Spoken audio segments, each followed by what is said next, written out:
Donne la parole. Bonjour à toutes et à tous et bienvenue dans l'émission La Voix de Calliope. Êtes-vous haut potentiel créatif? Oui, aujourd'hui, nous parlons beaucoup des hauts potentiels intellectuels, HPI, et des hauts potentiels émotionnels, HPE. Même si je ne suis pas très fan des étiquettes, je me suis posé cette question. Existe-t-il des hauts potentiels créatifs, des HPC? Quand nous abordons la créativité, nous l'associons souvent à des éclairs d'inspiration, à des idées qui surgissent comme par magie. Mais la science nous apprend que c'est un peu plus complexe, mais tout aussi fascinant. Pour l'Institut du cerveau, la créativité, c'est une capacité réelle à faire des liens inattendus, à générer des idées nouvelles et utiles. Des psychologues ont même créé des tests pour mesurer cette capacité à penser de manière originale et flexible, bref, à sortir des sentiers battus. Passionné par l'étude des processus créatifs, Emmanuel Voll, neurologue et chercheur à l'Institut du cerveau, a exploré les opérations mentales qui conduisent à la créativité. Selon le modèle de Wallace, il existe 4 étapes. La préparation, donc nous analysons le problème et nous cherchons des informations pour essayer de résoudre ce problème. L'incubation, s'il n'y a pas de solution trouvée, on laisse décanter. Et l'étape 3, l'illumination, tout d'un coup, une piste de solution peut surgir. Et après, l'étape finale, la vérification, on regarde bien si la solution trouvée correspond au problème. Elle prend un exemple très concret qui parlera à tout le monde.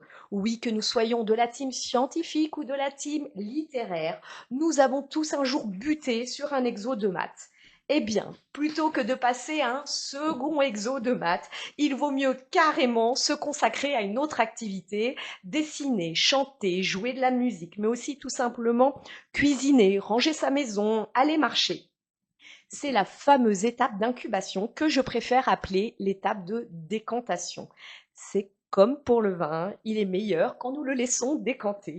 Car oui, la résolution du problème avec le fameux Eureka survient quand la solution arrive soudainement, comme par magie, sans effort et sans pouvoir expliquer les étapes qui ont permis de trouver le résultat. Pour évaluer la créativité, 2 autres approches sont utilisées en neurosciences. La pensée divergente, elle consiste à générer plus d'idées originales en un temps limité. Et il y a aussi une dernière approche, c'est, et je l'adore celle-ci, l'association d'idées qui, au premier abord, semble sans rapport. Il a même été prouvé que 2 réseaux cérébraux spécifiques s'activent chez des personnes très créatives. Alors, bonne nouvelle, la créativité n'est pas réservée à une élite. Tout le monde possède tout de même un potentiel créatif, mais il est vrai que certaines personnes ont tout simplement plus de facilité à l'exprimer. Néanmoins, il a été démontré que certaines conditions favorisaient son expansion ou, à contrario, viendraient éteindre cette créativité. Et c'est là qu'un environnement personnel et de travail favorable, nos expériences et même notre motivation. Alors attention, pas n'importe quelle motivation, celle qui vient de nous, pas celle de l'extérieur qui nous dit vas-y, tu peux y arriver. Non, pas celle-ci, la nôtre, joue un rôle clé pour venir embraser notre créativité, lui mettre le feu. Il en est de même pour notre état émotionnel. Oui, des études ont démontré que la joie, oui, la joie, améliorait la performance créative. Alors, la question à 1 milliard. Quels exercices pratiquer? Quel schéma de pensée opérer pour entraîner l'efficacité de notre créativité? C'est ce que nous allons explorer aujourd'hui avec mon invité du jour, l'écrivain Alex Sénéquier. Bonjour Axel. Bonjour Aurélie, bonjour Flavie. Bonjour. Je suis ravie de t'accueillir aujourd'hui dans l'émission La Voix de Calliope. Donc Axel, tu as toujours voulu devenir un artiste. Pour autant, après des études à Sciences Po Paris et la prestigieuse école de commerce ESCP Business School, tu débutes ta carrière dans un cabinet de conseil. À 29 ans, Alors que ton épouse attend votre premier enfant, tu décides de prendre la bretelle de sortie de l'autoroute et de démissionner afin de ne pas laisser tes rêves sans surveillance. Un mantra qui ne te quittera plus. Axel, tu es un artiste qui s'est construit à la croisée de la littérature, du théâtre et de la transmission. Tes premières publications apparaissent avec 2 romans jeunesse, mais très vite ton écriture explore d'autres formes. Tu publies Une heure à tuer et autres nouvelles noires. 2 ans plus tard, en 2014, paraît Les vrais héros ne portent pas de slip rouge, j'adore. Parallèlement, le théâtre prend une place de plus en plus importante dans ta carrière artistique. Tu écris et tu montes un monologue théâtral, Edmond Rostand, Survivre à Cyrano. Cette passion pour la scène te conduit aussi à transmettre ton expérience. Tenez-vous bien, en 2016, tu rédiges le premier, oui je dis bien le premier manuel de mise en scène théâtrale jamais publié en France, destiné à celles et ceux qui souhaitent se lancer dans l'aventure théâtrale. La même année, tu crées une 2e pièce, Comme un lundi, où humour et questionnement existentiel se rencontrent dans une comédie sur le sens du quotidien. Ta relation avec l'œuvre de Rostand ne s'arrête pas là. En 2018, tu crées Chanteclair Solo, présenté au Festival d'Avignon avant d'être joué à Paris. 2021 est une année particulièrement féconde pour toi, avec Décrocher les étoiles, un essai, on y reviendra tout à l'heure, consacré au parcours de gens ayant réalisé leurs rêves. Mais aussi, tu écris Le bruit du rêve, contre la vitre, un recueil de nouvelles sur la période de confinement. Et, avec Qui a tué Clovis, tu détailles l'histoire de la découverte par ton frère Guillaume Canot, chercheur à Necker enfant malade, du traitement d'une maladie abominable, le syndrome Clovis. C'est comme ça qu'on dit Clovis? Clovis. Clovis. J'ai répété, mais j'ai déjà oublié. Le syndrome Clovis, appelé aussi le syndrome d'Elephant Man. Et je présente ta dernière actualité littéraire. Tu viens de publier aux éditions Quadrature Le reflet du soleil dans un morceau d'enfance. 12 nouvelles consacrées à l'enfance qui ressurgit à l'improviste. Une pépite que je vous recommande. Donc, merci. Je t'en prie, j'ai tout lu et j'ai adoré. Merci. Donc pour toi, ma première question, est-ce qu'il existe un quotient créatif inné? Et deuxième question, HPC ou pas, la créativité, est-ce que ça se booste? Mais déjà, est-ce qu'il y a quelque chose d'inné? Est-ce qu'il y a quelque chose d'inné dans la créativité? Ça, c'est une question difficile. Je me suis jamais posé cette question. Moi, j'ai toujours ressenti le besoin de créer. Toujours ressenti le besoin de m'exprimer. C'est pour ça, effectivement, comme tu l'as dit, je fais beaucoup de choses. Ça part un peu dans tous les sens. Alors, ça part dans tous les sens, mais en même temps, quand on retrace ton parcours, moi, je trouve qu'il y a une certaine cohérence. Hein. C'est vrai. Mais alors, honnêtement, quand je l'ai fait, j'étais pas du tout en train de me dire, je vais faire un truc cohérent. Ça, voilà. Ça part dans tous les Ça sens part dans dans tous ta les tête. sens. Et puis, au final, c'est vrai, quand on regarde en arrière, on arrive à reconnecter reconnecter les points avec le recul. Est-ce qu'il y a un potentiel créatif? Alors, c'est peut-être ça, en fait. Moi, j'ai envie de te dire, dans ta réponse, que je ressens, c'est, tu sais pas si c'est un potentiel créatif, mais peut-être que c'est ça, en fait, quand tu ressens le besoin de créer, que c'est presque indispensable. Est-ce que c'est là, en fait, qu'on pourrait... Ouais, ouais, je pense exactement c'est ça. C'est quelque chose que tu ressens et finalement tu as besoin de t'exprimer, de créer indépendamment de la qualité du travail que tu fais. Tu peux faire des trucs nuls, c'est pas Oui. grave, et indépendamment des retours ou du succès entre guillemets que tu as.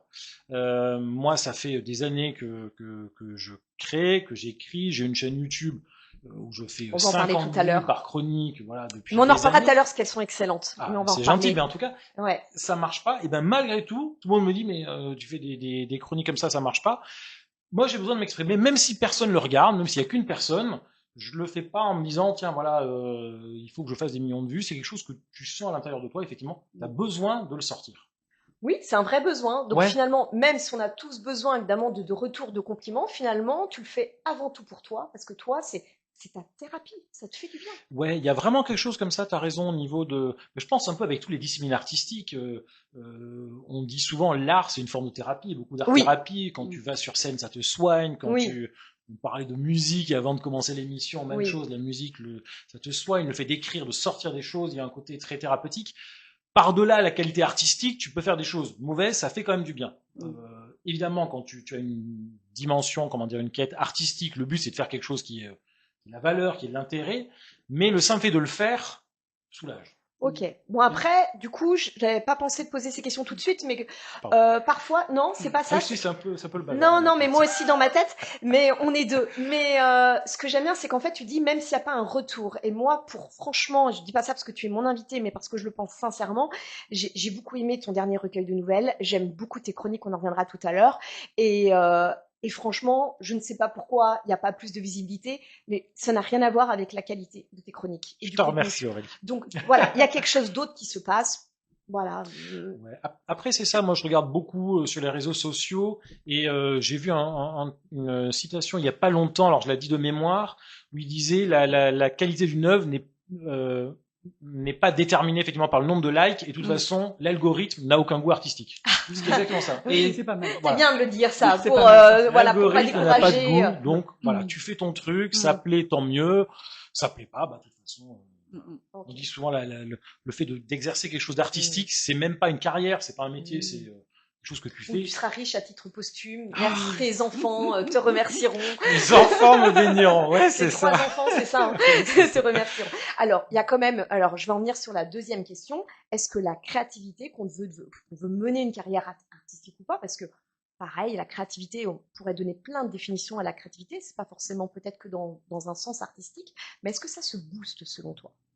Alors oui, moi je suis intimement convaincu que la créativité est vraiment un muscle. Plus tu le fais, plus tu arrives à le développer. La difficulté, je dirais, c'est peut-être même pas partir trop, comme on disait, dans tous les sens. C'est-à-dire que moi, effectivement, j'ai besoin de m'exprimer, je suis très curieux, entre guillemets, tout m'intéresse, et donc j'ai tendance, voilà, à écrire, voilà. Un boulimique. J'ai fait des romans, voilà, j'ai fait des nouvelles, je me suis dit, tiens, confinement, on est bloqué, je peux plus rien faire, je vais faire une chaîne YouTube. Dernièrement, je fais des aphorismes. Maintenant, je fais aussi comment dire, du travail un peu artistique sur des photos, que je découpe, des collages comme ça. Ça part vraiment dans tous les sens, et en même temps, tout ça se nourrit. C'est très intéressant, c'est très enrichissant. Alors ça veut dire que tu conseillerais à ceux qui sont comme toi de pas forcément apprendre à canaliser, à compartimenter, de laisser tout ça s'explorer? Alors c'est marrant parce qu'on m'a beaucoup donné ça comme conseil. Je l'ai même donné un peu sur ma chaîne YouTube. En gros, il vaut mieux faire une chose et le faire bien que faire plein de choses mal. Bah oui. C'est vrai. Le problème, c'est que je fais exactement l'inverse. Et c'est probablement pour ça d'ailleurs que ça marche pas très bien, mais c'est pas très grave. Tu vois, j'arrive pas à me dire, voilà, moi ça fait 25 ans que j'écris, comme tu l'as dit, je fais des choses très différentes. Tout le monde me dit, mais Axel, si tu écrivais par exemple que des thrillers, t'aurais sorti 20 thrillers, tu serais le nouveau Maxime Chatham. Si tu écrivais avec des comédies romantiques, voilà. Ce que t'écris vraiment très bien, hein, je le dis. Mais vraiment. Merci, mais voilà, ce que je veux dire, c'est tes chutes sont inattendues. Je le dis aussi. Pour les trieurs, ça serait très bien. Merci. Mais en tout cas, voilà, si tu pilonnes dans une direction, évidemment, au bout d'un moment, tu creuses un sillon et t'es identifié, tu crées un peu une marque, donc c'est beaucoup plus facile. Mais est-ce que t'es comme moi, t'aimes pas les étiquettes? T'aimes pas qu'on te range quelque part? J'aime pas les étiquettes, et puis je pense qu'aussi on trouve aussi des avantages un peu partout, c'est un des avantages justement de galérer, de pas avoir eu beaucoup de succès, c'est que finalement, maintenant, comme je sais que de toute façon, mes bouquins, voilà, je suis pas chez les gros éditeurs, mes chroniques marchent pas très bien, honnêtement, ce que les gens vont en penser, ça m'indiffère. Je m'en fous complètement et je m'autorise tout. C'est marrant. Là, je suis en train d'écrire de la musique. Je suis en train de composer des chansons, voilà. Alors tout le monde va dire, mais attends, arrête. C'est reparti. Mais voilà, écoute, c'est mon univers. Mais c'est comme justement, pour le coup là, tu es le symbole de, comme on dit, réveiller notre enfant intérieur. C'est le jeune adolescent qui part dans tous les sens, qui va dessiner, qui va peindre, qui va essayer un autre truc, et qu'il faut tout ranger à la fin de la journée. C'est ça en fait. C'est tout à fait ça. Ouais, c'est ça. Ça part vraiment dans tous les sens. Et, mais l'un nourrit l'autre. Beaucoup, effectivement. L'un nourrit l'autre, que ce soit l'art visuel, la musique, le fait d'écrire une chanson t'aide pour des chroniques, les chroniques t'aident pour la littérature, la littérature t'aide pour le théâtre. J'ai fait des pièces de théâtre, j'ai joué au théâtre, j'ai écrit un manuel, tout se nourrit. Mais j'ai envie de dire, si les gens veulent faire une carrière, faut surtout pas faire ça. Si vous voulez faire une carrière, oui, si on veut de l'argent, faut pas faire ça. Je pense vraiment, si tu veux faire une carrière, il faut faire exactement l'inverse. Mais si on veut être heureux, faut faire ça. Peut-être. Mais tu vois, il y a beaucoup, par exemple, d'artistes qui travaillent beaucoup dans un domaine et une fois qu'ils ont, entre guillemets, percé, se permettent d'élargir le champ. Par exemple, je pense Gaël Faye qui était rappeur et qui ensuite s'est mis à la littérature. Je pense Guillaume Gallienne qui était à la Comédie Française, qui se met à écrire des livres. une fois que tu as pilonné, tu peux élargir.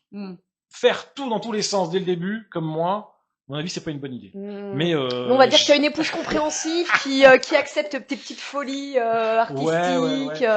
J'ai une épouse qui m'a beaucoup soutenu. Tu l'as dit tout à l'heure quand j'ai démissionné. C'est vrai que j'ai commencé après mon école de commerce dans un cabinet de conseil. Donc normalement, j'aurais dû gagner beaucoup de sous et tout. Et en fait, j'ai tout envoyé balader quand j'avais 29 ans. Et elle a été d'un très grand soutien, grande aide. Donc maintenant, voilà, elle sait qu'elle m'a épousé pour ça aussi. Bon, on fait avec, quoi. Elle compose avec. Eh bien, on la salue. Voilà, on l'embrasse. On salue son courage. Alors, j'ai une deuxième question. Alors, avec Décrocher les étoiles, tu analyses le parcours, justement, de personnes qui ont réalisé leurs rêves pour en dégager une méthode, car il y a de la créativité pour moi, alors ce que je disais tout à l'heure au sens artistique, mais tu montres aussi en fait que ceux qui réalisent leurs rêves passent par ce que j'appellerais une démarche créative. Sortir, ça te parlera, je pense, Flavie, sortir d'un cadre, transformer une passion en une activité, une œuvre, inventer un projet qui n'existe pas. C'est ce que j'appelle moi aussi le processus créatif.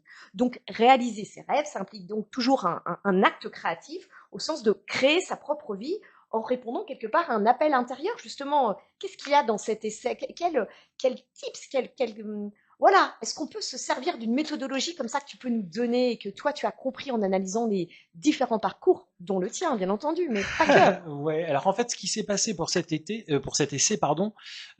c'est parti d'un événement tragique.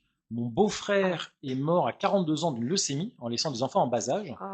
Et je me suis dit à l'époque, par-delà le drame, je me suis dit, si moi je meurs, qu'est-ce que je laisserai à mes enfants? Tu vois, quel héritage, quel legs je leur laisserai? Parce que je ne peux pas les éduquer, qu'est-ce que je veux leur laisser? Et je me suis dit, voilà, je veux pas leur dire gagner de l'argent, faire une école de commerce. Je me suis dit, qu'est-ce que je veux leur laisser? Je me suis dit, mon message serait vraiment, voilà, réaliser ses rêves. Je suis convaincu, on dit souvent, le monde appartient à ceux qui se lèvent tôt. C'est faux. Je pense que le monde appartient à ceux qui sont heureux de se lever. La seule clé, c'est, est-ce que quand le réveil sonne, tu te dis, ah bah, comme un lundi, c'est le nom de ma pièce, tu vois. Ou est-ce qu'au contraire, tu dis, génial, je vais faire des trucs marrants, je vais écrire, je vais découper des photos, je vais, voilà. Oui, mais même pas dans le domaine artistique, hein. Dans tous les domaines. Je vais m'installer en tant que sophrologue. Exactement. Je vis, quoi. Je vis en quelque sorte. Exactement. Dans tous les domaines. Qu'est-ce qui fait que tu es heureux de te lever le matin? Et c'est en cherchant ça, d'ailleurs dans le livre, j'analyse pas uniquement le parcours de gens qui sont artistes. Il y a c'est pour ça que je t'interroge là-dessus. Il y a des sportifs, il y a des entrepreneurs, des entrepreneuses, il y a plein de domaines. Et je me suis rendu compte, voilà, ils passent tous par ces 3 étapes qui sont rêver, oser, persévérer. Il y a des gens qui oublient un peu leur rêve en chemin. Se rappellent plus en fait qu'est-ce qu'ils voulaient faire quand ils étaient enfants, voilà. Donc j'ai beaucoup réfléchi pour se reconnecter. Tu parles du fameux enfant intérieur. C'était quoi les posters que tu avais accrochés au-dessus de ton lit? C'est quoi les émissions de télé que tu regardais? En fait, qu'est-ce qui t'animait? Et tu vas finir par le retrouver. Il y a une chose que je trouve assez facile, c'est pas compliqué pour retrouver ton rêve, ce à quoi t'accrocher, c'est qu'est-ce que tu fais quand tu as du temps libre? C'est pas compliqué. Comment tu occupes ton temps libre? Qu'est-ce que tu fais le soir, le week-end, quand t'es pas payé? Tu sais que ça te rapportera rien. Et là, c'est pas compliqué. Généralement, voilà, t'as des gens ça peut être artistique, ça peut être sportif, ça peut être rénover des meubles. Cuisiner, je ne sais quoi, peindre. Quand t'as pas de contraintes, quand t'as du temps, qu'est-ce que tu fais? Après, il y a la partie oser, où effectivement, il faut à un moment donné franchir le cap. Donc, j'ai réfléchi je pense que le faire comme j'ai fait, entre guillemets un bouton on-off, tu vois, sauter dans le vide, c'est pas une très bonne idée. Ah bon, c'est ce que j'ai fait aussi. Moi, j'aime bien sauter dans le vide. Bon, il y a un côté kamikaze, hein. Faut être un petit peu fêlé. Mais justement, dans le parcours de ceux que tu as étudiés, justement, ça a été quoi leur déclencheur, en fait? Le fait qu'ils ont osé. Il peut y avoir soit effectivement un drame ou un drame, en tout cas un événement fort qui te fait réfléchir. Je peux en parler de Guillaume Gallienne, qui disait, je crois que c'est un de ses petits cousins, une de ses petites cousines qui est morte quand il était petit. Et quand il a vu ça, il s'est dit, mais attends, moi aussi je peux mourir. Si je peux mourir, je fais du théâtre. Voilà, c'est pas compliqué. Voilà, je retrouverai l'histoire, mais un truc comme ça. Et alors après, moi je conseille pas de le faire de 0 à 1 d'un seul coup. Tu peux faire des choses progressivement. On a des soirs, on a des week-ends. Tu peux panacher un petit peu ta vie. Petite transition quand même. Hein. Exactement. Bah, voilà. Moi, je l'ai fait, mais j'avais 29 ans et puis la moitié d'un enfant. Ma conception. La moitié d'un enfant. Je pense que c'est ma fille qui m'a, qui m'a un peu sauvé justement d'ailleurs sur ça, parce que là, je le raconte en souriant, mais à l'époque, j'étais vraiment mal. C'est-à-dire que j'étais limite en burn-out. J'imagine. J'avais pris 10 kilos, j'avais des caries, je perdais mes cheveux. J'ai essayé d'aller négocier. J'étais vraiment, je transpirais le mal-être. Et j'ai essayé de négocier un départ avec la DRH qui m'a dit, écoute, Axel, tu veux partir, la porte ouverte. Et je l'ai pris au mot. Et c'est marrant, j'ai dit, écoute, très bien, on va faire ça. Je suis parti, donc j'ai démissionné, donc je suis parti vraiment à poil, hein, sans chômage, sans indemnité. Et je disais, ma fille m'a un peu sauvé parce que on venait d'apprendre que ma femme était enceinte. Et je me suis dit, c'est un peu la dernière bretelle d'autoroute. C'est-à-dire que je pense que quand tu as un enfant, tu fais pas n'importe quoi. Tu fais n'importe quoi quand t'as pas encore d'enfant, donc je me suis dit. Quoique, mais. Mais en tout cas, voilà, j'ai pris la dernière bretelle d'autoroute, je suis sorti et je voulais pas en fait que cet enfant déboule sur terre en trouvant un père aigri, amer, qui déteste son job, qui dit comment ça va, comme un lundi. Donc j'ai tout envoyé balader. Et une fois que ma femme m'a dit, elle m'a vu plonger, elle m'a dit, vas-y, démissionne, change, on réfléchira, on verra. Et voilà, et ça s'est fait comme ça. Donc je conseille pas forcément le côté. Mais il y a quand même un déclencheur dans le processus. Et puis alors après, la dernière étape, persévérer.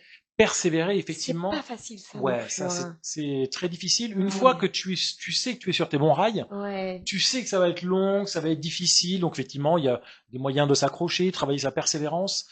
Après, je dirais, il y a quand même un côté un peu plus facile entre guillemets pour une carrière artistique, dans le sens que justement, à mon avis, c'est pas une carrière. C'est pas un truc, tu vois, quand t'as pas des trucs à franchir, quoi. Exactement. Quand t'écris, t'as pas tes 40 annuités, tu prends pas ta retraite, enfin voilà. Non, mais, si tu meurs à 80 ans, parce qu'à 80 ans, t'écris, quoi. On a tous vu, voilà, Johnny sur scène, un an avant sa mort. Les artistes, c'est pas vraiment un métier, voilà. T'es dans une autre dimension, t'as plus les mêmes codes, les mêmes normes, les mêmes contraintes. Voilà. C'est vraiment, plus une vocation, entre guillemets, une vie. Donc, pour le côté artistique, voilà. Et après, effectivement, il faut Brel, l'inaccessible étoile, tu t'accroches et puis voilà, tu réfléchis pas. Mais alors justement, qu'est-ce qui fait qu'il y a des gens qui arrivent à persévérer et d'autres pas? C'est vraiment l'amour de ce que tu fais finalement? C'est comme ça, dans ce que t'as pu, dans ce qu'on retrouve en fait, dans décrocher les étoiles? Ouais, je pense effectivement la clé, c'est vraiment d'avoir entre guillemets un moteur intérieur. C'est-à-dire si tu le fais pour les likes, pour la reconnaissance, pour le côté on a célébrité. tous envie un petit peu de ça, un petit peu quand même. Bien sûr, t'es d'accord, on va essayer de pas se mentir. Bien sûr, t'as toujours un peu d'ego, voilà. Qui nous fait du bien en plus. Moi, je préférerais évidemment avoir un gros prix littéraire. Oui. Voilà, évidemment, mais comme tout le monde. Mais ce n'est pas ton moteur premier. C'est pas le moteur premier et ça peut pas être le principal. Sinon, évidemment, tu t'arrêtes très tôt en route. Tu t'arrêtes très tôt. Exactement. Il y a quelque chose en toi. Voilà. Si c'est en toi, voilà. D'ailleurs, ça permet un petit peu de voir où l'on est, parce que c'est pas grave en fait de se rendre compte à un moment donné que c'est pas fait pour nous. Ça permet de voir en fait finalement ceux qui arrivent, c'est ceux pour qui ils ont senti que c'était vraiment leur voie et que malgré tous les défis, toutes les épreuves, c'est encore là debout. C'est pour reboucler avec ce que tu disais tout à l'heure, quand pour chercher qu'est-ce qui te fait rêver, cherche ce que tu fais quand tu as du temps libre. Si ton truc c'est de cuisiner, voilà, tu aimes cuisiner, tu te dis pas ah oui mais les gens aiment pas ce que je cuisine. T'aimes cuisiner, tu t'accroches, puis au bout d'un moment, ça finira par être bon, ça finira. Voilà, tu t'es pas dans la même logique. Alors, t'as même pas logique. Dit comme ça, évidemment, c'est très logique. Dans les faits, beaucoup moins, c'est pas facile, mais c'est difficile parce que souvent en plus, comme tous les artistes, t'es très entre guillemets cyclotimique. Tu montes très haut quand on t'annonce que t'es publié, t'es euphorique, et puis ensuite, tu fais une petite déprime de plusieurs mois. Mais ça fait partie de ça fait partie de la vie, en tout cas, voilà, artistique. Ok. Alors, sur ta chaîne YouTube que tu as créée, nous allons y revenir tout à l'heure, tu consacres une de tes chroniques à comment muscler ta concentration en tant qu'artiste. Aujourd'hui, justement, Axel, je vais te proposer un temps. Un temps pour respirer, se recentrer et se reconnecter à soi avec des conseils et exercices simples à vivre ici et à emporter avec soi. Voici la chronique Instant Sophro avec Flavie.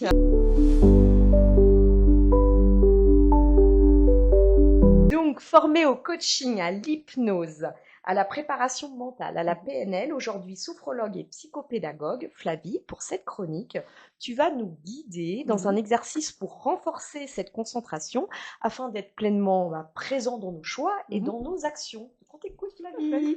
Merci Aurélie. Alors justement, je voulais vous présenter rapidement ce que je fais pour l'accompagnement méditation-concentration en tant que sophrologue et psychopédagogue. Donc je propose des méditations guidées par ma voix. Et elles peuvent se faire assises ou debout. Et c'est vraiment ce qui est intéressant, c'est qu'à chaque fois, on part du corps. C'est-à-dire qu'on est vraiment dans nos points d'ancrage, dans notre contact avec la respiration.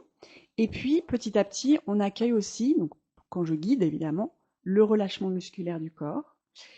Et évidemment, lorsque le corps se relâche, on peut apercevoir nos sensations corporelles. On se connecte à elles. Ça, c'est vraiment le fait de se dire, c'est le corps qui nous permet d'apaiser le mental. Et le deuxième point important, c'est qu'à chaque fois, lorsqu'on fait une méditation guidée, il y a une intention. C'est-à-dire qu'en fait, on peut avoir un projet d'accompagnement. Par exemple, la personne vient se dire, j'ai envie de prendre du recul sur ce que je vis. Mais lors de la séance, suivant ce qu'elle dit, suivant son besoin, eh bien, on va vivre une expérience qui va durer entre 10 à 25 minutes. Mais la méditation, c'est ça que ça permet. Et par exemple, je pense à un exemple, se dire, tiens, aujourd'hui, on va travailler sur les 5 sens. Une méditation en lien avec tous nos sens. Donc vraiment, on se connecte à soi. Et évidemment, quand on se connecte à son corps, on se connecte à son esprit. Donc à tout ce qu'on vient de dire aussi tout à l'heure, avec son intuition et tout ce qui est bon pour nous en quelque sorte. Donc les thèmes qu'on peut voir ensemble, en fait, lorsqu'on fait de la méditation concentration, ça peut être les choses classiques dans le sens, ça peut être en lien avec des problèmes d'apprentissage, des problèmes de mémorisation pour des enfants ou des adultes en reconversion. Ça peut être aussi de la préparation mentale, quand on prépare un concours, par exemple. Et puis les choses classiques, la gestion du stress, la gestion des émotions, la gestion de la douleur, aussi bien psychique que corporelle. Et enfin, évidemment, on en avait parlé une autre chronique, la gestion, enfin, développer sa confiance en soi. Oui. Qu'on soit enfant, adulte, ça sert à tout le monde. Et puis ça peut être par rapport à un événement précis qu'on a besoin de la développer. Et donc la méditation guidée, ce qui est vraiment important, c'est qu'on va relâcher le corps et on va être dans un état sophroliminal, on appelle ça, c'est entre la veille et le sommeil, c'est-à-dire que on est dans un état modifié de conscience. Ça, on le vit tous les jours. Quand on se couche, au bout d'un moment, on est dans un état modifié de conscience, et puis quand on se réveille le matin aussi. Donc en fait, on le vit tous les jours, et c'est ce qu'on fait en sophrologie et en hypnose. Et c'est ça qui nous permet, nous en tant que sophrologues, c'est qu'on va amener des choses positives. Nous, en sophrologie, on parle de conscience, mais c'est l'inconscient. Donc on va parler de mots positifs, on va donner une intention positive pour que la personne se sente plus détendue, plus relâchée, et puis qu'elle retrouve justement ses ressources. Et puis, voilà. Et donc, ce que j'aime bien en sophrologie, c'est qu'il y a vraiment, comme je vous dis, il y a la méditation assise. Ça, c'est assez classique. On peut le faire des fois quand on est dans un train et puis on regarde un paysage. Donc là, on part un petit peu. Et puis, il y a quelque chose de spécifique avec la sophrologie, c'est vraiment la méditation en mouvement. Et là, c'est vraiment en lien, on appelle ça la relaxation dynamique. Il s'est inspiré, le fondateur, du yoga, du zen, du bouddhisme tibétain. Et c'est vraiment, soit on se focalise sur le corps, soit sur l'esprit. Et là, je vais vous faire un petit exercice après sur justement, au début, on va se focaliser sur un objet que je vous ai proposé ici. Puis après, laisser venir un objet mental. Pour vraiment apprendre une petite technique de 2 minutes. Et puis aussi, par exemple, on peut se focaliser se concentrer sur nos valeurs. Valeurs existentielles, valeurs personnelles. Là, par exemple, on propose souvent un protocole que j'aime beaucoup, qui s'appelle la rencontre avec le vieux sage. Ce qui nous permet, en fait, en quelque sorte, de retrouver notre intuition, parce qu'on va poser une question, lorsqu'on est en état modifié de conscience, on va poser une question à ce vieux sage qui arrive, et voir ce qui arrive. Ok, d'accord. Et maintenant, si vous le voulez bien, eh bien, je voulais vous proposer un petit exercice de 2 minutes. Eh ben, on a hâte. Je vous explique un petit peu. Enfin, moi, oui, toi, je ne sais pas. Je vous explique rapidement. Donc, ce que je vais vous proposer, c'est que on va observer un objet devant nous. Je vous ai proposé un petit objet, vous allez le fixer. Et puis, quand vous serez prêt, on va fermer les yeux. Donc, évidemment, je vais vous guider pendant toute la séance. Et puis là, vous allez laisser venir un objet mental. Donc, ça peut être un objet neutre, qui est assez petit, et qui sera comme à 1 mètre de vous. quand vous serez les yeux fermés. Et vous allez juste vous entraîner à l'observer. L'observer tel qu'il est pendant quelques instants. Et puis, voilà, je vais vous guider en vous parlant aussi de la détente corporelle, etc. Ok, donc je vais montrer les petits objets. Moi, j'ai Maître Bouddha. C'est ça, exactement. C'est des objets de mon cabinet. Ok, Donc moi, j'ai mon petit mug. voilà. Et puis toi, Axel, je t'ai mis un petit Sablier. tablier. Voilà. Pour le timing, si on veut. Parfait. Alors, je vais vous inviter à vous mettre les pieds au sol, bien au sol, si c'est possible pour vous. Et puis, tout simplement, à observer l'objet qui est devant vous, le fixer, en étant là, sans attendre, sans jugement. Juste pendant quelques instants, vous autorisez à vous concentrer sur cet objet.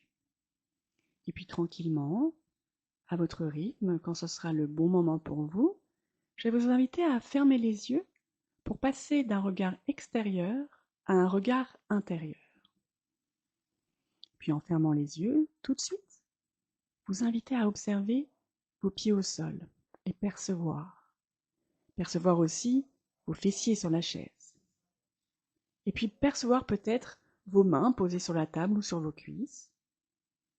Et être en contact avec votre respiration, l'accueillir telle qu'elle est maintenant, peut-être au niveau du thorax ou au niveau du ventre. L'accueillir telle qu'elle est, avec tous les possibles de l'instant présent. Et en étant dans cette détente, dans cet accueil de votre corps, petit à petit percevoir que votre corps se pose sur la chaise, se dépose. Et avec votre respiration naturelle, votre corps se relâche naturellement, petit à petit, pas à pas. Et là, je vais demander à votre conscience de laisser venir une image d'un objet mental, un objet connu ou inconnu, mais un objet neutre, qui est proche de vous, à 1 mètre de vos yeux fermés. Et puis tout simplement, cet objet, l'accueillir. L'accueillir en toute simplicité, l'observer tel qu'il est. Observer sa forme, observer sa couleur, observer ses contours. Vous êtes là, à observer avec peut-être un regard rempli de curiosité. Peut-être que vous redécouvrez cet objet, ou le découvrez. En tous les cas, vous êtes connecté à lui. Vous êtes présent avec cet objet. Vous êtes dans l'instant présent, ici et maintenant.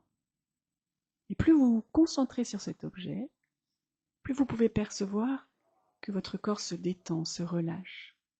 Vous êtes à la fois concentré et détendu. Et en étant dans cette posture d'accueil, votre corps est de plus en plus relâché. Peut-être que vos épaules sont plus lourdes. En tous les cas, vous êtes vraiment dans l'accueil complet de tout ce qui se vit en vous.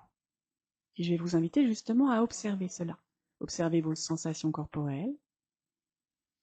Observez peut-être que votre corps est plus lourd ou plus léger. Observez tout ce qui peut apparaître, des picotements.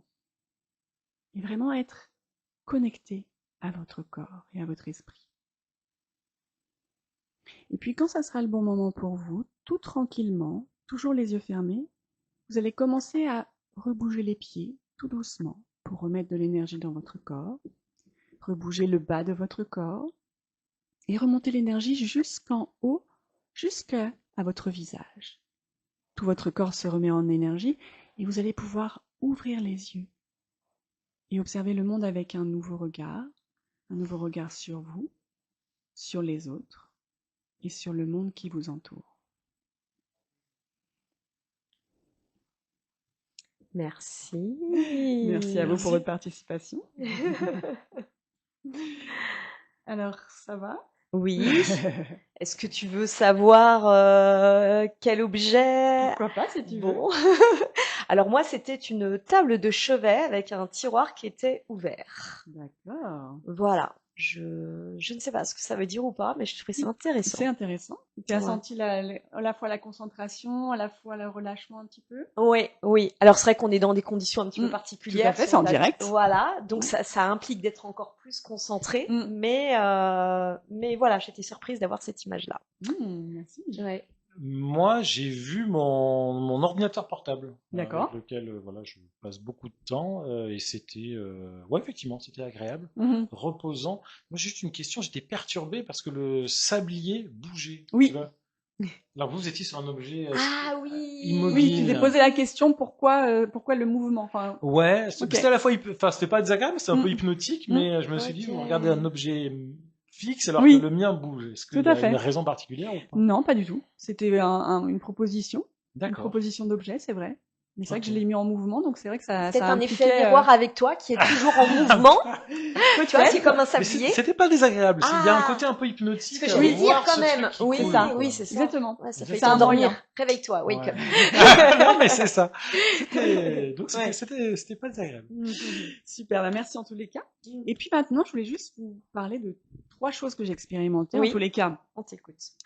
je connais Fabrice Midal, qui a créé une école de méditation Mhm.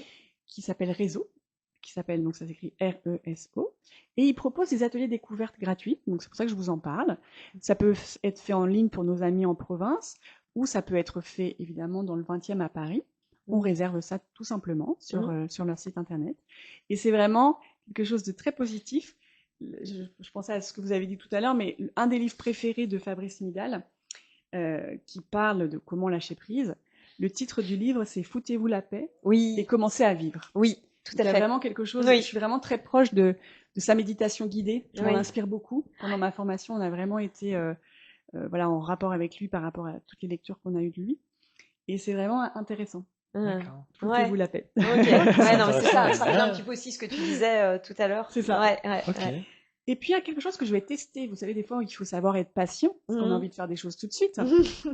Souvent, je dis à mes clients, en fait, qu'au Royaume-Uni, on conseille à des personnes un petit peu tristes ou déprimées d'aller dans les musées gratuits et de se poser devant un tableau pour méditer en quelque sorte. Et je me suis dit, Ah. mais est-ce que ça existe à Paris? Donc, Ouais. je sais que ça, enfin voilà, je me suis posé la question. Oui, ça existe. J'ai Oui. pas vérifié en province, mais je pense que ça existe. Donc, par exemple, c'est au musée d'art moderne de Paris, Mhm. le midi ou le soir, certains mardis ou jeudis, il y a la possibilité d'aller méditer. Donc là, je vous le dirai plus tard sur une autre chronique. Je pourrais vous faire un petit résumé. Ouais. Mais en tous les cas, voilà, Petit retour un d'expérience. petit retour d'expérience pour voir ce Ah, que donc il y a ça fait. vraiment des créneaux qui sont réservés à ça, en fait. Exactement. Ah, super. Hein. Ouais. Donc voilà, je vais Il est découvrir sympa en plus au musée d'art une moderne. œuvre Oui. en lien avec, et puis je serai aussi guidée par quelqu'un.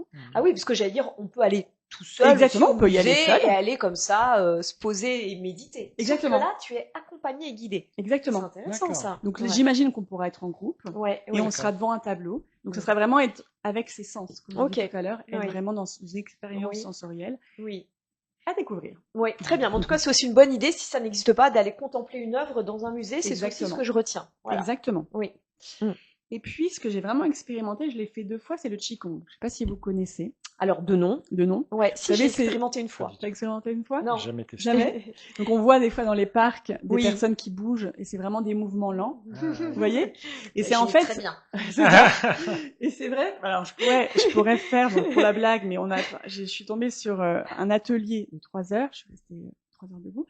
Bravo. On a fait, par exemple, le cerf et le lion. Donc Oui. là, j'ai envie de vous dire, quand on fait le cerf, on sent tous les muscles aussi qui bougent. Oui, oui. Et en fait, il y a, évidemment, là, je rigole, mais il y a un mouvement qu'on fait avec le corps, mais c'est aussi un mouvement, en quelque sorte, psychologique. C'est-à-dire, on travaille avec les organes, on travaille avec l'énergie corporelle, parce que c'est en lien avec la médecine chinoise, pardon.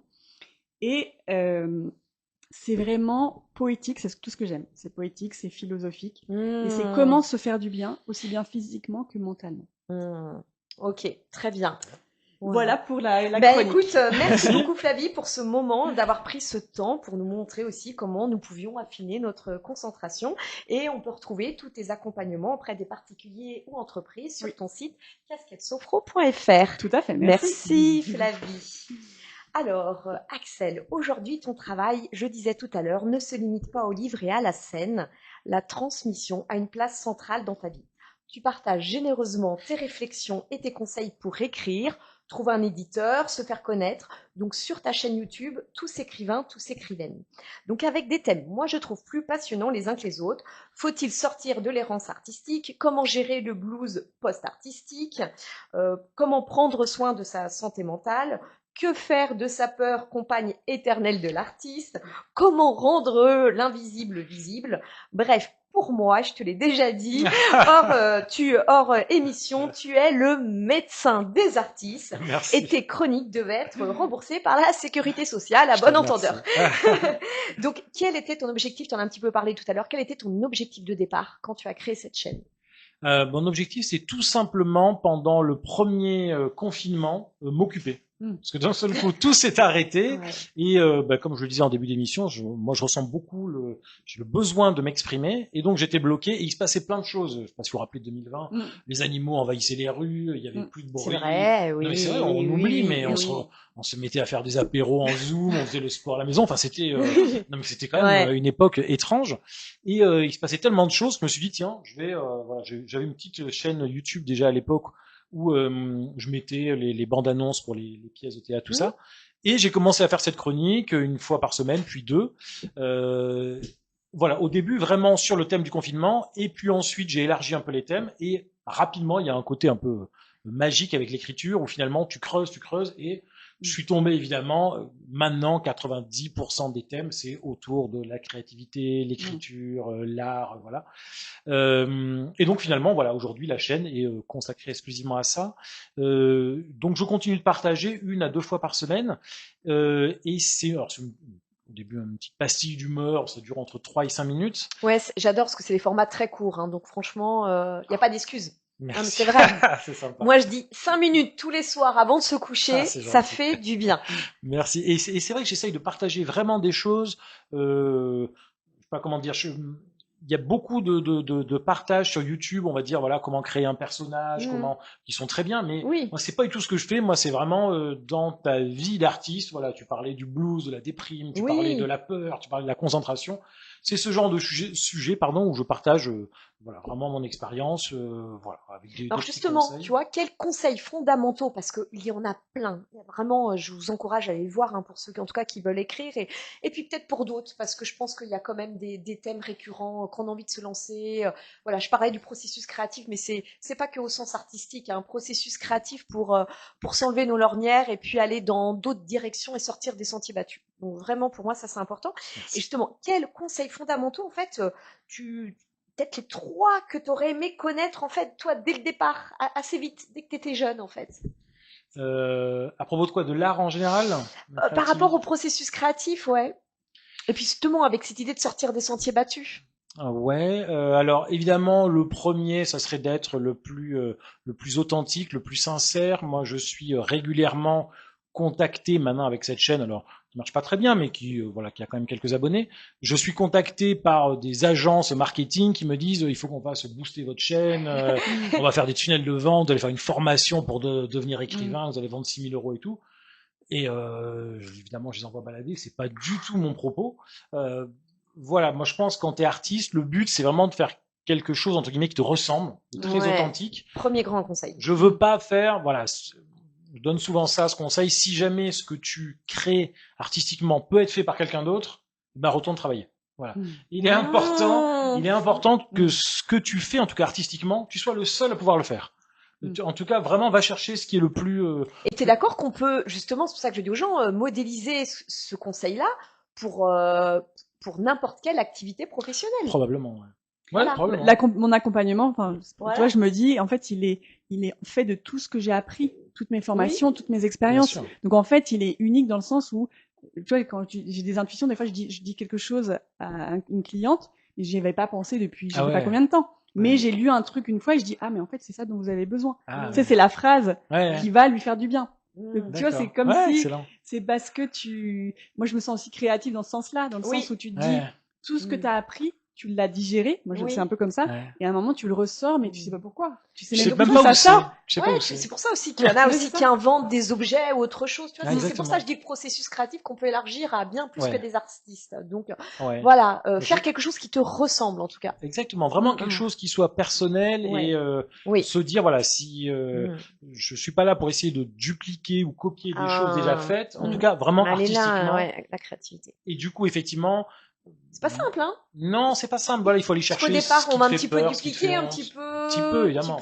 On est tous inspirés les uns des autres, c'est normal, on Bien est sûr. d'accord. Au début, tu avales, tu digères, tu Ouais. écris comme voilà, Ouais. tu prends un peu de Rostand, tu prends un Ouais. peu de Pagnol, tu écris. Moi, j'aime beaucoup dans les Ouais. chansons C'est un petit mélange avec Zaz, Oshi, voilà. Et puis ensuite, après, tu te fais ton propre Ouais. truc. Donc ça, c'est le premier conseil. Est-ce que Voilà. tu en aurais Premier conseil. Après, deuxième conseil, si vous voulez vous lancer dans quelque chose d'artistique, moi, je dirais tout simplement, au début, il faut se planquer. Moi, je vous conseillerais de vous cacher. Parce que on a beaucoup. Cachez-vous tous. Ouais, cachez-vous tous. Moi, Sénéquier, c'est pas mon vrai nom, c'est un pseudo au début que j'ai pris voilà pour j'en parlais à personne. Vous créez une chaîne YouTube, vous créez un compte Instagram, n'importe quoi, vous envoyez à des éditeurs sans en parler à personne, parce que c'est à mon avis le seul moyen de se libérer totalement de oh là là, si j'écris ça, ma femme qu'est-ce qu'elle va dire, mes enfants qu'est-ce qu'ils vont penser, mes parents, mes amis. Tu te planques, tu fais un truc voilà, personne sait que voilà et, que tu crées, et au bout d'un moment toi, tu vas t'habituer et tu vas dire, bah, voilà, au fait, tiens, je fais ça. Et est-ce que tu es d'accord? Ça me parle beaucoup parce que moi, c'est ce que j'ai créé avec le concept La Voix de Calliope. Ça m'a permis de franchir le pas. J'aurais pas pu avec déjà mon prénom et mon nom que je trouvais complètement insignifiant aussi.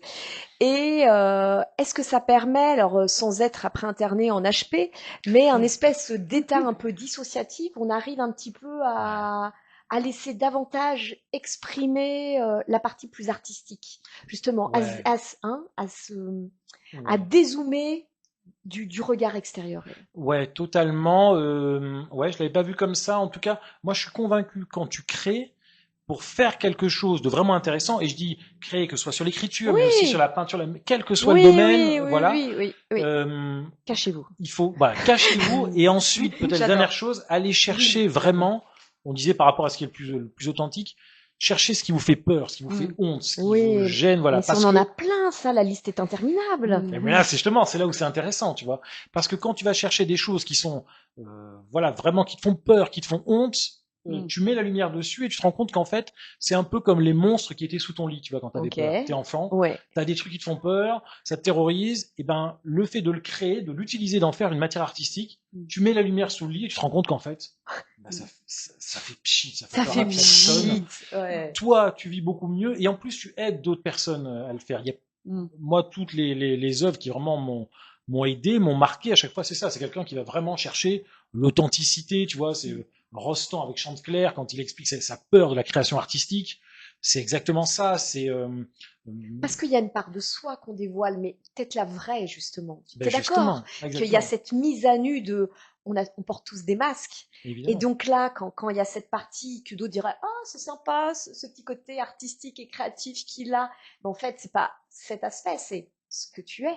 Non exactement. Et c'est vraiment pour le coup là, tu te mets vraiment à nu. C'est pour ça qu'il y a plein de peurs. Et c'est pour ça. Alors après, tu peux avoir des gens qui dès le début sont très authentiques, qui arrivent vraiment à mettre leur truc bien ancrés, qui sont. Moi, je conseillerais, si vous voulez vous lancer, planquez-vous. Tu te planques, tu prends un pseudo, tu n'en parles à personne. Tu n'en parles à personne, Et puis, parce qu'il y a des gens en plus qui vont peut-être te décourager, surtout dans le milieu artistique. Tu auras des retours, ce genre de choses. Et puis, une fois que c'est sorti, voilà, par exemple, je sais pas, tu écris, puis un jour tu trouves un éditeur, tu le sors. Une fois que c'est sorti, tu peux en parler à tout le monde. Ouais, même peut-être avant, tu vas commencer à en parler. On va dire, mais t'as écrit ça, c'est fou et tout. C'est trop tard. Oui, c'est trop tard, c'est parti dans la nature. Donc maintenant, eh ben, il va falloir l'assumer. Et puis justement, tu disais aussi, tu rajoutais dans une de tes chroniques que justement, dans nos têtes, alors, je sais plus si je l'ai pas noté, mais dans notre tête, ça ressemblait au château de Fontainebleau.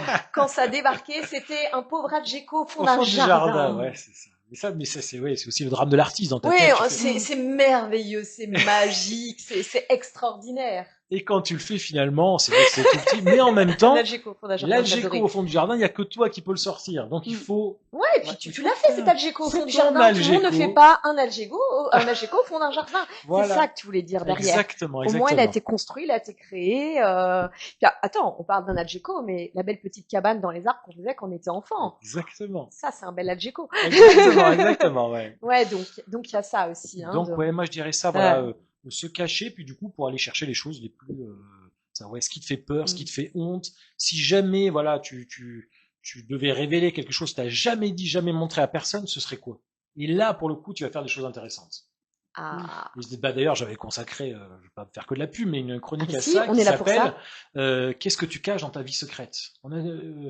Je sais plus quel artiste, je me demande si c'est pas Pessoa qui a écrit ça, qui a dit on a tous trois vies, une vie publique, une vie privée, une vie secrète. Et Mm. ce qui est intéressant, c'est d'aller chercher ça. Qu'est-ce qu'on cache dans notre vie secrète, dans notre Mm. vie vraiment intime? C'est quoi les monstres qu'on avait sous le lit? C'est ça qu'il faut aller chercher. C'est ça qui est le plus effrayant et qui en même temps, quand les gens le voient, se disent je suis pas seul, ça va. Mm.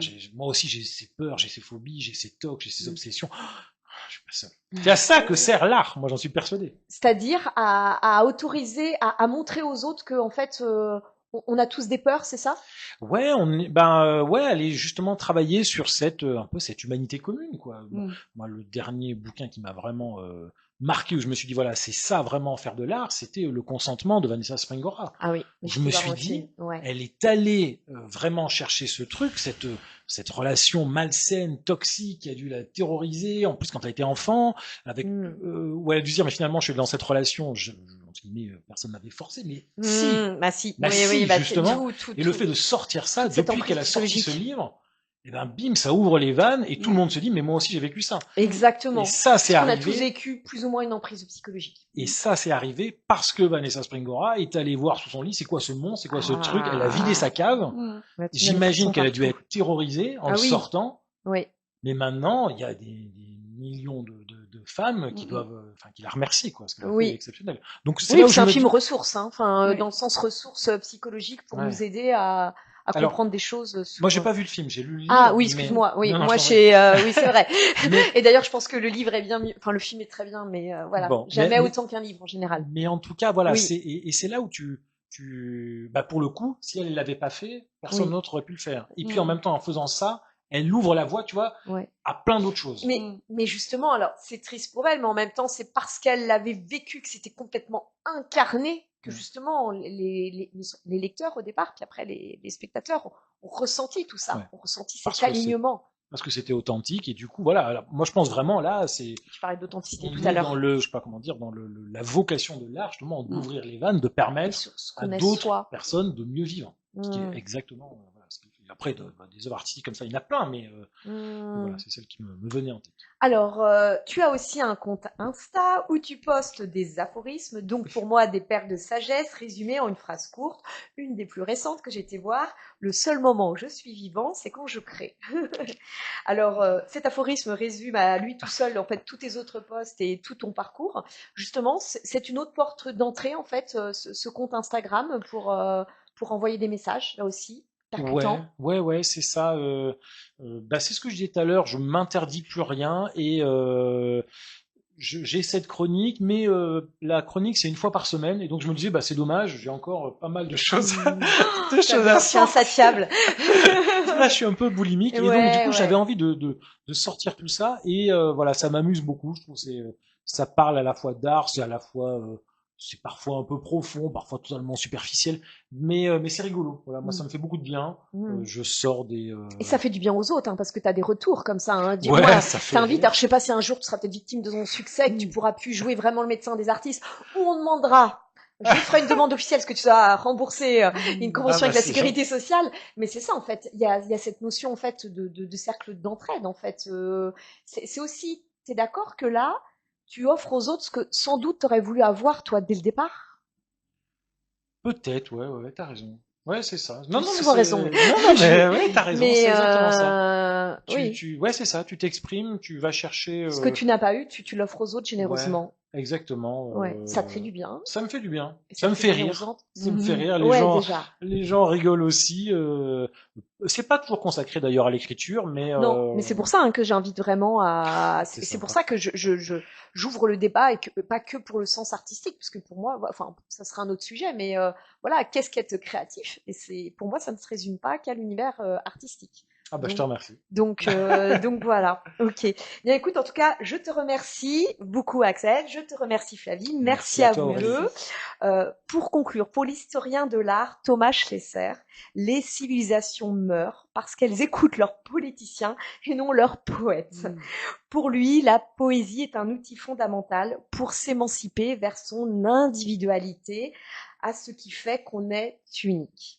Donc, ces propos m'ont fait penser à ta vidéo, ta chronique numéro 333, publiée sur ta chaîne parallèle qui porte ton nom, Axel Sénéquier, Merci. et intitulée « Pourquoi cette chronique ?» Alors, avant d'en résumer le contenu, Axel, je ne sais pas si tu es un adepte de la numérologie. Non, je Eh connais pas bien, bien. Tu vas voir. tu vas voir, tu vas être surpris. En numérologie, le chiffre 333 est considéré comme un nombre puissant de guidance, d'encouragement et d'alignement spirituel, avec la triple énergie du 3.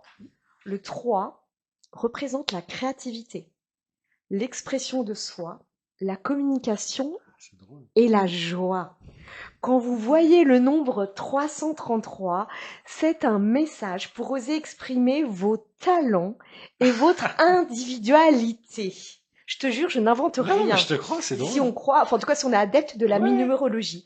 Donc, dans ta chronique numéro 333, tu expliques que oui, tu fais des choses qui existent nulle part ailleurs. Tu es ce que tu appelles en hors-piste, qu'il n'y a pas de chemin. Et tu poses la question, et si c'était cela, l'art, une absence de chemin? Tu poursuis en disant, je ne veux pas être dans le vent, je veux être le vent. Alors certes, je ne suis pas le Mistral, ni la Tramontane, je suis le Sénéquier, un petit vent faible et agréable qui fait enlever les chapeaux. Eh bien moi, permets-moi de te contredire, Axel Sénéquier, tu es un ouragan qui soulève nos temples intérieurs pour réveiller notre feu intérieur créatif. Merci. Merci à toi.